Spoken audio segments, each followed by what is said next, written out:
পরবর্তীতে বৈষম্য বিরোধীদের মধ্যেও কিন্তু নিষিদ্ধ লীগের বিভিন্ন দোসর ছিল। তারা কিন্তু বিভিন্নভাবে আন্দোলনকে বাইপাস করার চেষ্টা করছে, কিন্তু জনগণের জনরোষের মুখে তারা কিন্তু বাধ্য হয়েছে এক দফা দাবি তুলতে। আমাদের সমাবেশের মূল বার্তা হচ্ছে গত বছর ৩রা আগস্ট আমাদের জার্নি টু ইনফিনিটি ছিল, আমরা জানতাম না, অনিশ্চিত ভবিষ্যতের দিকে যাত্রা ছিল বাংলাদেশ জাতীয়তাবাদী ছাত্র দলের। সেই জায়গায় আজকে আমরা যে সুনিশ্চিত একটা ভবিষ্যতের স্বপ্ন দেখতেছি সেটি সম্ভব হয়েছে ২৪শের গণঅভ্যুত্থানের কারণে, যার ব্যাকগ্রাউন্ড থেকে ১৯শে জুলাই এক দফা দাবি তুলেছিলেন আমাদের ভারপ্রাপ্ত চেয়ারম্যান জনাব তারেক রহমান। পরবর্তীতে বৈষম্য বিরোধীদের মধ্যেও কিন্তু নিষিদ্ধ লীগের বিভিন্ন দোসর ছিল। তারা কিন্তু বিভিন্নভাবে আন্দোলনকে বাইপাস করার চেষ্টা করছে, কিন্তু জনগণের জনরোষের মুখে তারা কিন্তু বাধ্য হয়েছে এক দফা দাবি তুলতে।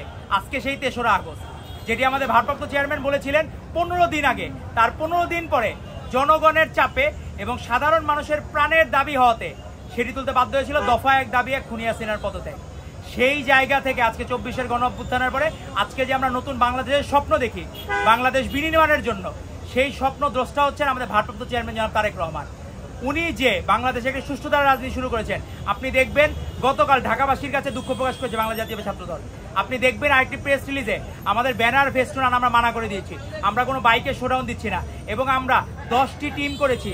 শুধুমাত্র যে মেডিকেল টিম আপনার 5টি বুথ আছে, 4টি আছে যেটি অ্যাম্বুলেন্স যাতায়াত পরিবহন নিশ্চিত করবে, এবং অ্যাম্বুলেন্স সেবার জন্য আলাদা টিম করা হয়েছে। আপনি অতীতে এই ধরনের অ্যারেঞ্জমেন্ট আপনি কোনো দেখবেন না।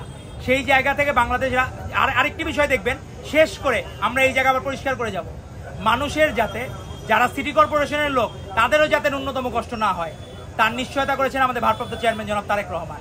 তো আজকে এই জায়গা থেকে বাংলাদেশের জন্য দিক নির্দেশনামূলক বক্তব্য দিবেন আমাদের ভারপ্রাপ্ত চেয়ারম্যান জনাব তারেক রহমান।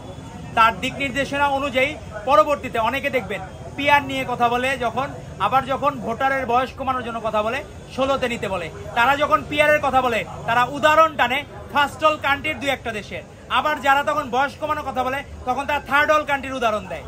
তারা তাদের সুবিধা মতো শুধুমাত্র পার্লামেন্টে যাওয়ার লোভে বা ইচ্ছায় তারা বা আপনার কূটকৌশলের তারা এই পথগুলো অবলম্বন করতেছে, কিন্তু বাংলাদেশের মানুষ এগুলো ভালোভাবে নেয় না। আপনারা মানুষের মনে জায়গা করে নিন।